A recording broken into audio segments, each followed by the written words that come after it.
नमस्कार, आप देख रहे हैं आरजे न्यूज़ और मैं हूं आपके साथ टीके शर्मा। दरअसल छत्तीसगढ़ के इतिहास में आज सबसे बड़ी राजनीतिक खबर निकलकर सामने आई और वो था छत्तीसगढ़ के पंचायत मंत्री टी सिंहदेव ने अपने पंचायत विभाग के मंत्री पद से इस्तीफा दे दिया। अब उनके पास सिर्फ जीएसटी और स्वास्थ्य विभाग है।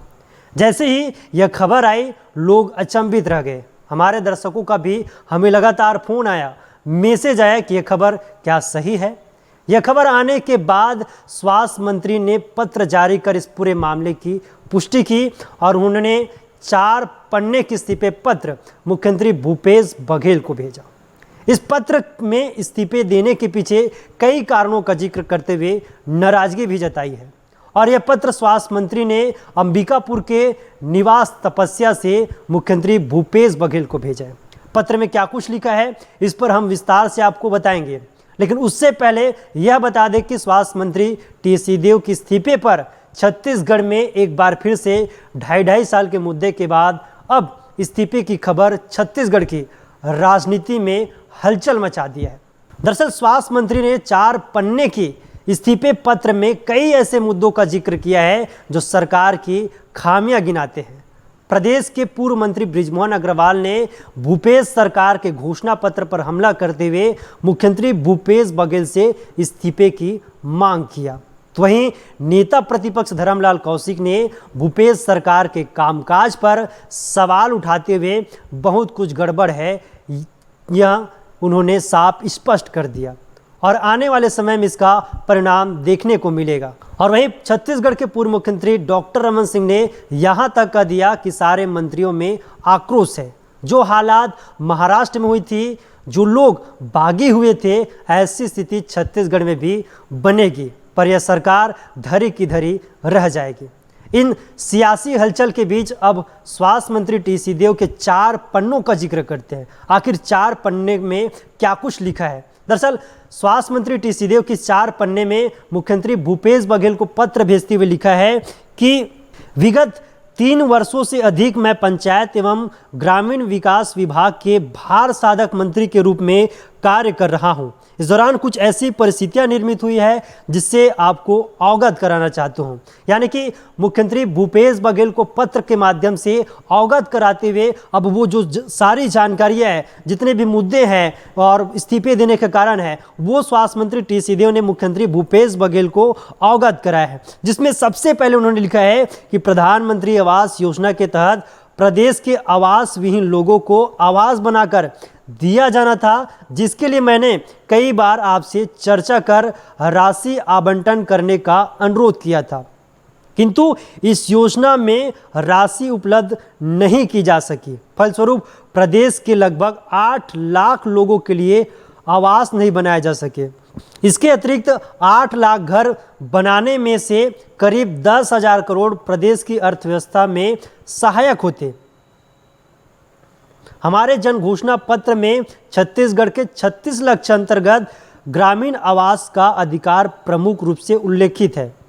अब विचारणीय है कि प्रदेश में वर्तमान सरकार के कार्यकाल में बेघर लोगों के लिए एक भी आवास नहीं बनाया जा सका है और योजना की प्रगति निरंतर रही।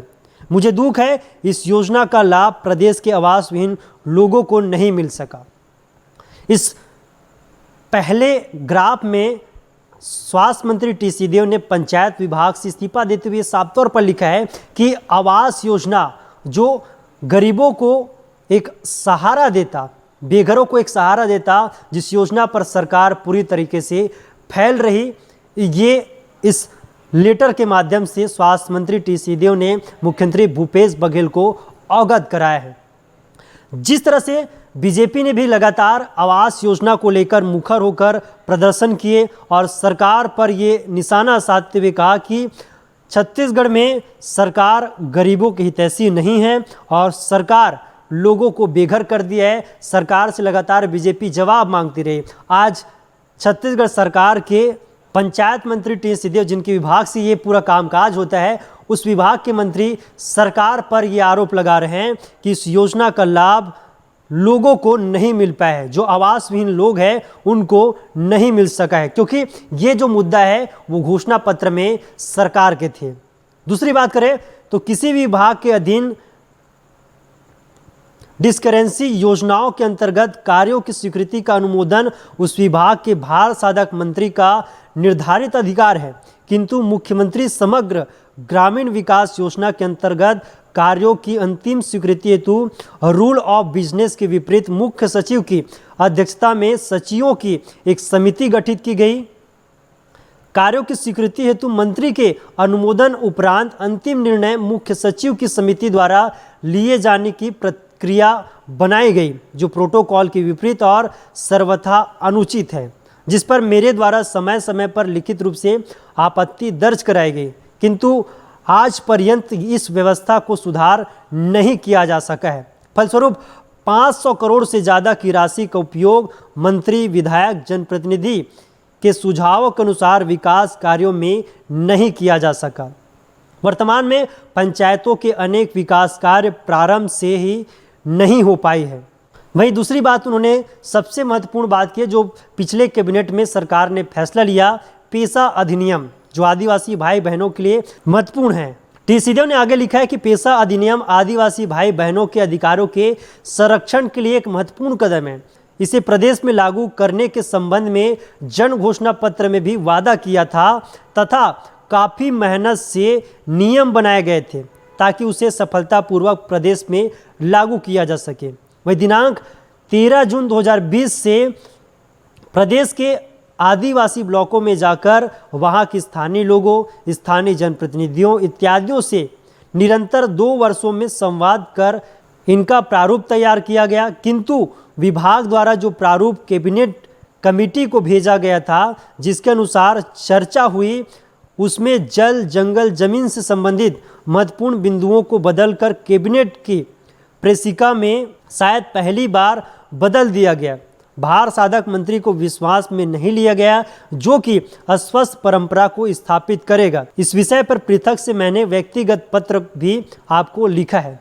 यानी कि जो बातें जन घोषणा पत्र में कांग्रेस ने लिखा है, वही जन घोषणा पत्र को पूरा नहीं होते देख स्वास्थ्य मंत्री टी सीदेव विचलित हुए हैं और उन्हें काफ़ी नाराजगी हुई है। ये पूरा उनके जो इस्तीफा पत्र है उससे साफ जाहिर होता है। वही दूसरी बात करें, जन घोषणा पत्र में किए गए वादों में पंचायत प्रतिनिधियों के अधिकारों को पूर्ण रूप से लागू करना भी है, जिसके लिए मैंने आपसे कई बार चर्चा तथा विभागीय तौर पर भी पहल की, किंतु मुझे यहाँ निराश मन से कहना पड़ रहा है कि इस पर आज पर्यंत कोई भी सहमति, सकारात्मक पहल नहीं हो पाई है।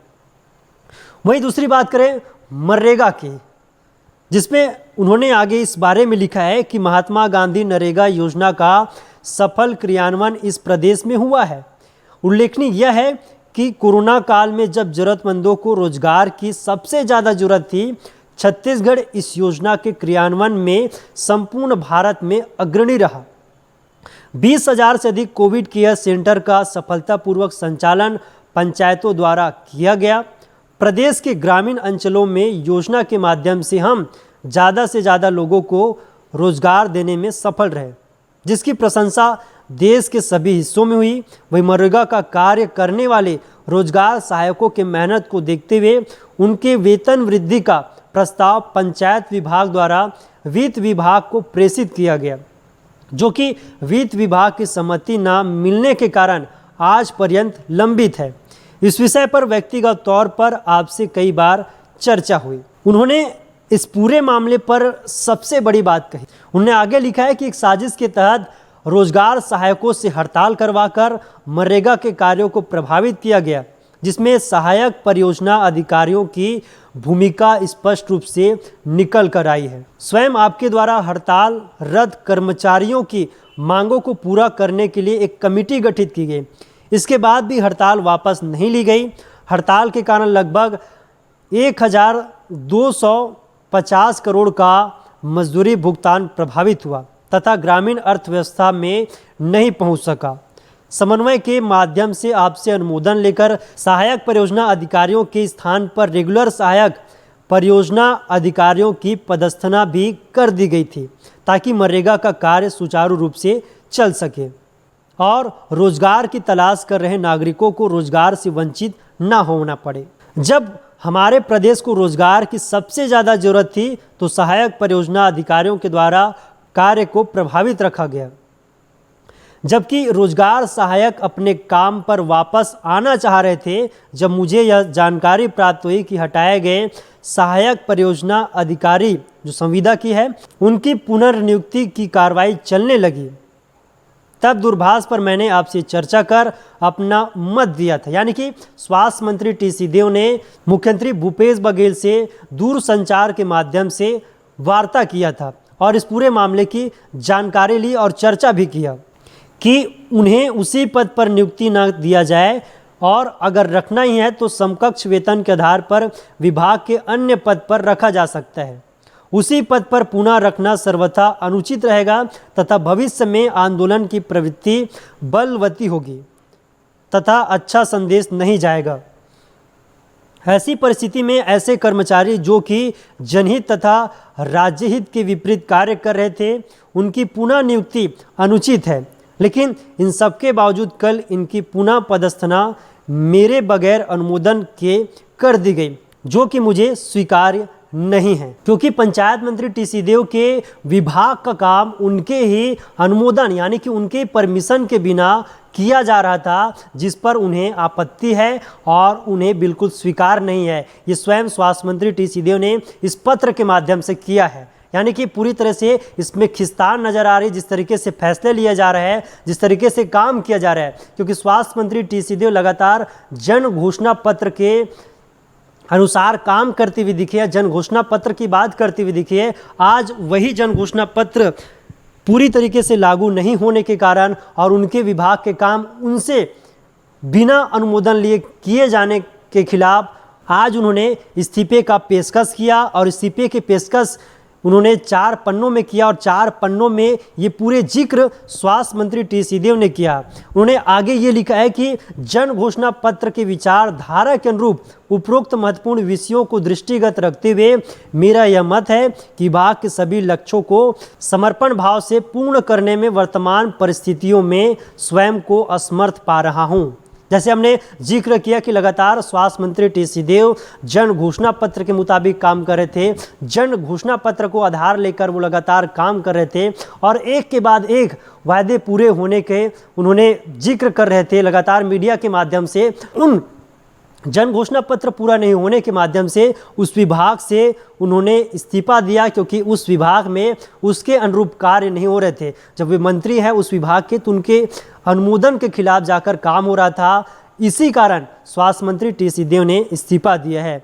अतएव उन्होंने लिखा है कि पंचायत एवं ग्रामीण विकास विभाग के भार से मैं अपने आप को पृथक कर रहा हूँ। आपने मुझे शेष जिन विभागों की जिम्मेदारी दी है उन्हें अपनी पूर्ण क्षमता और निष्ठा से निभाता रहूँगा। तो साफ तौर पर उन्होंने कहा है कि पंचायत विभाग में जिस तरीके से उनके अनुमोदन के बिना, उनके परमिशन के बिना जिस तरीके से घोषणा पत्र के अनुरूप कार्य नहीं हो रहा था, इसलिए उन्हें पंचायत एवं ग्रामीण विकास विभाग से उन्होंने इस्तीफा दिया है और बाकी जो बचे विभाग उनके पास जीएसटी और स्वास्थ्य मंत्रालय का, वो लगातार सर्वथा निभाते रहेंगे। लेकिन स्वास्थ्य मंत्री टी सिंहदेव के इस्तीफे के बाद कहीं ना कहीं जिस तरीके से पंचायत विभाग के पोल खुला है और पंचायत विभाग के जो काम है, जिस काम को लेकर भूपेश सरकार लगातार अपनी कामयाबी गिनाते रहते थे, उसको लेकर कहीं ना कहीं अब विपक्ष हावी होता दिख रहा है और एक बार फिर से छत्तीसगढ़ की राजनीति में कहीं ना कहीं एक बड़ा हलचल देखने को मिल रहा है। लेकिन सवाल ये भी उठ रहा है कि क्या स्वास्थ्य मंत्री टी सिंहदेव अगर सरकार के कामकाज से नाराज है, अधिकारियों के कामकाज से नाराज है, अगर उनके विभाग के काम उनके बिना अनुमोदन के हो रहा है, तो क्या बाकी बचे विभाग को स्वास्थ्य मंत्री टी सिंहदेव रखकर अब आगे किस रणनीति के तहत काम कर रहे हैं ये तो आने वाले समय बताएगा। लेकिन कई सूत्र ऐसे भी बता रहे हैं कि कहीं ना कहीं ये स्वास्थ्य मंत्री टी सिंहदेव का मास्टर स्ट्रोक है, क्योंकि लगातार स्वास्थ्य मंत्री टी सिंहदेव लंबे समय से दिल्ली में डटे हुए थे और दिल्ली में डटे होने के बाद वो लगातार जिस तरीके से धैर्य रखने की बात कर रहे थे, धैर्य की परीक्षा की बात कर रहे थे, तो कहीं ना कहीं इस तरीके से जो सियासी जो घटनाक्रम लगातार छत्तीसगढ़ में घट रहा है उसको लेकर कहीं ना कहीं अब आने वाले समय में बहुत कुछ निखर कर सामने आएगा और बहुत कुछ खुलकर सामने आएगा, क्योंकि जिस तरीके से अब इस्तीफे का दौर शुरू हुआ है, स्वास्थ्य मंत्री टी सिंहदेव ने पंचायत विभाग से इस्तीफा दिया है। इसको लेकर कहीं ना कहीं जो छत्तीसगढ़ के सियासी पंडित हैं वो लगातार ये कयास लगाया जा रहा है कि आने वाले समय में बड़ा उलटफेर देखने को मिल सकता है। फिलहाल इस वक्त के लिए इतना ही। तब तक आप तमाम जानकारियों के लिए और इस घटनाक्रम के तमाम जानकारी आने वाले समय में लगातार हम आपको देते रहेंगे। इस वक्त के लिए इतना ही। तब तक आप देखते रहिए RJ न्यूज़।